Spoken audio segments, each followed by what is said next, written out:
बिहार में पिछले कई वर्षों से लोग इन लोगों को देख चुके हैं, परख चुके हैं, लेकिन राजनीतिक विकल्प न होने की वजह से लालू जी के डर से भाजपा नीतीश और भाजपा के डर से लालू जी को वोट देने की एक परिपाटी बन गई है। राजद को यहाँ वोट इसलिए पड़ता है क्योंकि लोग भाजपा को मुसलमान वोट नहीं दे सकता है। कांग्रेस का यहाँ कोई वजूद नहीं है। कांग्रेस राजद की पुछलग्गू पार्टी है। करीब 25-30 साल से राजनीति में सक्रिय होने के बाद भी राहुल गांधी ने आज तक बिहार में चुनाव के बाहर एक रात नहीं बिताया है। आज तक बिहार में एक रात जिस नेता ने नहीं बिताया है वो बिहार के 13 करोड़ लोगों का भविष्य तय करना चाहता है। जिसको बिहार के 38 जिला का नाम नहीं मालूम है, वो बिहार के लोगों को आगे का रास्ता बता रहा है, तो इनका कौन भरोसा करेगा। अगर टेलीप्रॉम्प्टर से देखकर ही मोदी जी बता दें कि भाई बिहार में कब बाढ़ की समस्या से निजात मिलेगा, अगर मोदी जी बता दें टेलीप्रॉम्प्टर से देखकर ही कि भाई शुगर मिल कब चालू होगा, तो हम लोग को कोई शिकायत नहीं है। तेजस्वी यादव ही भी तो रोज कागज पर लिखा हुआ ही पढ़ रहे हैं। अरे भाई तुम कागज पर लिखा हुआ नहीं पढ़ोगे तो मुरेठा बांधोगे, लोगों को समाज में गाली गलौज की बात करोगे, आप भी कुछ नहीं कह सकते हैं। यात्रा को लेकर के आप सीमांचल में आए हैं, माइनॉरिटी का घर है यहाँ पे। कल जिस तरीके से भीड़ आपकी रैलियों में उमड़ा अररिया में, क्या कुछ लगता है जो माइनॉरिटी के रहनुमा बनते हैं उनका अब किला खिसकने वाला है, लग रहा है? नहीं, देखिए यहाँ तो हर कोई अपने आप को किसी का रहनुमा बताता है, लेकिन सच्चाई ये है कि इन सारे सो कॉल्ड स्वयंभू रहनुमाओं के बावजूद समाज के वो सारे वर्ग, चाहे वो मुसलमान हो, चाहे वो हिंदू हो, वो अगड़ा हो या पिछड़ा हो, बिहार में तो हर व्यक्ति सफ़र कर रहा है, हर व्यक्ति परेशान है।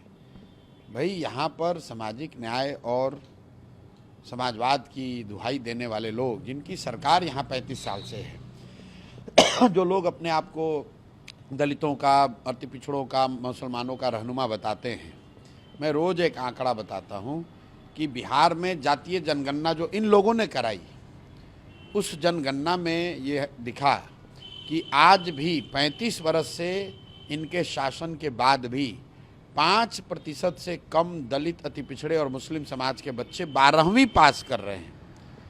आगे की पढ़ाई की छोड़ दीजिए, नौकरी रोजगार की बात छोड़ दीजिए, 12वीं पास करने वालों की संख्या 5% से कम है। और अगर उसके बावजूद कोई किसी को अपना रहनुमा बताता है, कोई अपने आप को किसी समाज का रहनुमा बताता है, तो इससे ज़्यादा जाति क्या हो सकती है। तो कोई किसी का रहनुमा नहीं है। सच्चाई ये है कि बिहार में पिछले कई वर्षों से लोग इन लोगों को देख चुके हैं, परख चुके हैं, लेकिन राजनीतिक विकल्प न होने की वजह से लालू जी के डर से भाजपा नीतीश और भाजपा के डर से लालू जी को वोट देने की एक परिपाटी बन गई है। पिछले 30-35 साल में ज़्यादातर लोग जो इन दलों को वोट करते हैं वो पॉजिटिव वोटिंग नहीं है, वो नेगेटिव वोटिंग है। जो मुसलमान है वो लालू जी को, लालटेन को इसलिए नहीं वोट करता है कि लालू जी ने उनके लिए कोई काम किया है या उनको राजनीतिक भागीदारी दी है या उनकी चिंता की है। वो सिर्फ इसलिए वोट देता है क्योंकि वो भाजपा को वोट दे नहीं सकता है। इसी तरीके से बहुत सारे लोग जो नीतीश और भाजपा को वोट देते हैं, उनको नीतीश से कोई लगाव प्रेम नहीं है। उनको मालूम है कि नीतीश की सरकार कैसे चल रही है, उन्हें मालूम है कि गुजरात की तर्ज पर बिहार में भाजपा ने कोई काम नहीं किया है, सिर्फ कोरे भाषण दिए हैं। लेकिन चूँकि वो लालू जी का जंगल राज वापस नहीं आने देना चाहता है, इसलिए फिर वो मजबूरी में नीतीश भाजपा को वोट कर देता है।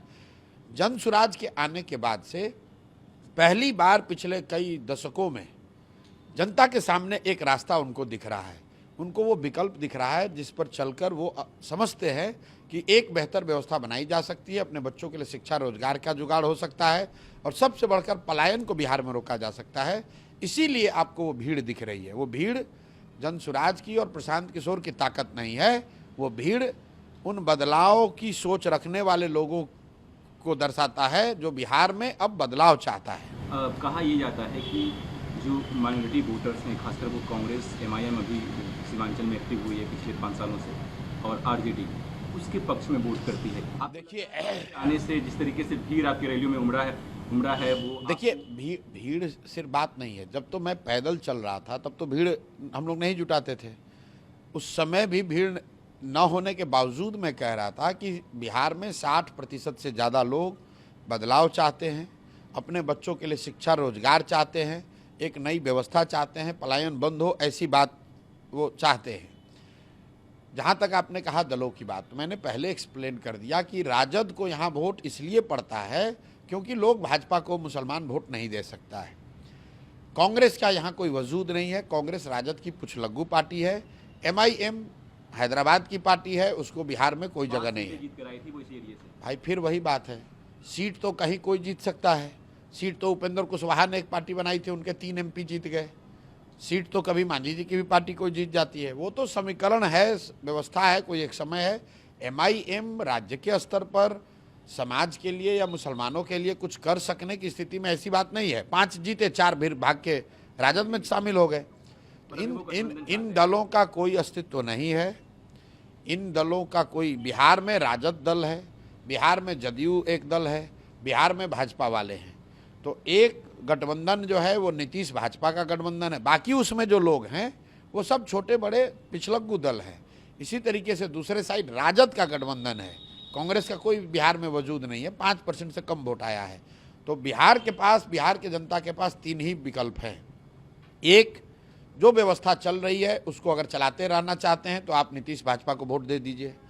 अगर इस व्यवस्था से आप परेशान हैं, इससे हटना चाहते हैं, तो आपके पास 2 रास्ते हैं। या तो लालू जी का जो लालटेन था, जंगल राज था, बिहार में भ्रष्टाचार, अपराध, जमीन की दखल करने वाले लोग, मर्डर, बदमाशी वाला राज चाहते हैं, उसको वापस लाइए। या आपके पास विकल्प है, एक नई व्यवस्था बनी है जो बिहार के 1 करोड़ से ज़्यादा लोगों ने मिलकर एक दल बनाया है, एक ईमानदार और सशक्त प्रयास शुरू हुआ है, आप उसके साथ जुड़िए। आप कह रहे हैं कांग्रेस यहाँ पे कुछ नहीं है। कल राहुल गांधी ने बिहार को लेकर के ट्वीट किया कि बिहार की जो लॉ एंड ऑर्डर की व्यवस्था है, पूरी इंडिया का जो क्राइम कैपिटल है वो बिहार बन गया है। ऐसे में इस बार का जो वोट होगा वो बदलाव के लिए नहीं होगा, बिहार को बचाने के लिए वोट होगा। देखिए, राहुल गांधी ने ट्वीट किया, आपने अच्छा कहा, क्योंकि ये लोग ट्वीट से ही बिहार का भविष्य बनाना, बिगाड़ना चाहते हैं। मैं रोज कहता हूँ, राहुल गांधी देश में इतने बड़े नेता हैं, विपक्ष के नेता हैं, 55 साल से ज़्यादा उनकी उम्र हो गई।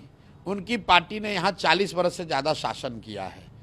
कांग्रेस के राज में भी बिहार देश का सबसे गरीब और पिछड़ा राज्य बना, और 55 साल की अपनी उम्र होने के बाद भी, करीब 25-30 साल से राजनीति में सक्रिय होने के बाद भी, राहुल गांधी ने आज तक बिहार में चुनाव के बाहर एक रात नहीं बिताया है। भाई साहब इंग्लैंड गए होंगे, जर्मनी गए होंगे, इटली गए होंगे, अमेरिका गए होंगे, आज तक बिहार में एक रात जिस नेता ने नहीं बिताया है वो बिहार के 13 करोड़ लोगों का भविष्य तय करना चाहता है। जिसको बिहार के 38 जिला का नाम नहीं मालूम है, वो बिहार के लोगों को आगे का रास्ता बता रहा है, तो इनका कौन भरोसा करेगा। कांग्रेस का यहाँ कोई वजूद नहीं है। कांग्रेस को ना कोई सुनता है, ना कोई बात करता है। लोग यहाँ पर राजनीति राजद करती है, कांग्रेस उसका झोला ढोने वाली पार्टी है, झोला ढोते हैं ये लोग। तेजस्वी यादव ने पीएम मोदी पे अटैक किया है कि पीएम मोदी टेलीप्रॉम्प्टर से बात करते हैं, उनको बिहार के मुद्दे पे बात करनी चाहिए, क्योंकि यहाँ का जो सीएम जो है वो रिमोट कंट्रोल से है, कहीं ना कहीं पीएम मोदी हस्तक्षेप। देखिए, ऐसा है कि टेलीप्रॉम्प्टर से बात करते हो या कागज़ पर लिखा हुआ पढ़ते हो, महत्व इसका नहीं है कि प्रधानमंत्री टेलीप्रॉम्प्टर देखकर बोल रहे हैं कि कागज़ पर लिखा हुआ पढ़ रहे हैं। वो बिहार की बात कर रहे हैं कि नहीं, इसका बात है। वो निश्चित तौर पर मोदी जी बिहार की बात नहीं कर रहे हैं। बिहार में शिक्षा कैसे सुधरेगी ये नहीं बता रहे हैं। बिहार से पलायन कैसे खत्म होगा, आज तक उस पर नहीं कुछ बात कही। बिहार में बाढ़ की समस्या कैसे खत्म हुई, उस पर कोई पहल, कोई प्रयास नहीं किया। अगर टेलीप्रॉम्प्टर से देखकर ही मोदी जी बता दें कि भाई बिहार में कब बाढ़ की समस्या से निजात मिलेगा, अगर मोदी जी बता दें टेलीप्रॉम्प्टर से देखकर ही कि भाई शुगर मिल कब चालू होगा, तो हम लोग को कोई शिकायत नहीं है। रह गई बात तेजस्वी यादव की, तो तेजस्वी यादव ही भी तो रोज कागज़ पर लिखा हुआ ही पढ़ रहे हैं। अरे भाई, तुम कागज़ पर लिखा हुआ नहीं पढ़ोगे तो मुरेठा बांधोगे, लोगों को समाज में गाली गलौज की बात करोगे, आप भी कुछ नहीं कह सकते हैं। तेजस्वी यादव हो, मोदी जी हो, पेपर से पढ़कर बोले या टेलीप्रॉम्प्टर से बोले या खुद से बोले, उनको ये बताना है कि बिहार में शिक्षा व्यवस्था कब सुधरेगी, उनको ये बताना है कि बिहार में बच्चों को रोजगार कब मिलेगा, उनको ये बताना है कि बिहार से पलायन कैसे दूर होगा, कब रुकेगा, उनको ये बताना है कि बाढ़ की समस्या कब रुकेगी। अगले 5 साल के लिए बिहार कैबिनेट ने 1 करोड़ युवाओं को रोजगार देने की बात की है। भाई देखिए, इन निर्णयों पर आप लोग चर्चा भी क्यों करते हैं? पिछले 20 बरस से नीतीश कुमार मुख्यमंत्री हैं। 20 बरस में कम से कम दसियों हजार बार कैबिनेट बैठी होगी, हजारों निर्णय लिए होंगे। 20 बरस में उनको ये ध्यान नहीं आया कि बिहार के लोगों को रोजगार देना है। आज जब 1 महीने के बाद चुनाव है और कैबिनेट का अब कार्यकाल मुश्किल से 3 महीना बचा है, तब आपको ध्यान आ रहा है। और अगर ध्यान आ रहा है तो अभी दो, 5 बरस के बाद क्यों? इसलिए कि फिर एक बार वोट दे दो और फिर ये सब लूटपाट मचाएगा, फिर 5 बरस और बिहार को लूटेगा। और तो इनका कुछ है नहीं। अगर इनके पास 5 बरस में 1 करोड़ नौकरी देने का कोई स्कीम है, कोई योजना है, तो भाई अभी तो तुम्हारी सरकार है, अभी क्यों नहीं दे रहे हो? चलो 1 करोड़ नहीं दोगे, 5 बरस में 1 करोड़ का मतलब है कि 60 महीने में 1 करोड़। 1 करोड़ को 60 से भागा दे लीजिए, 3 महीने बाकी हैं, उतने ही नौकरी हर महीने देने लगो भाई। हम लोग मान लेंगे कि हर महीने आप दे रहे हैं तो अगले 5 बरस भी दे देंगे।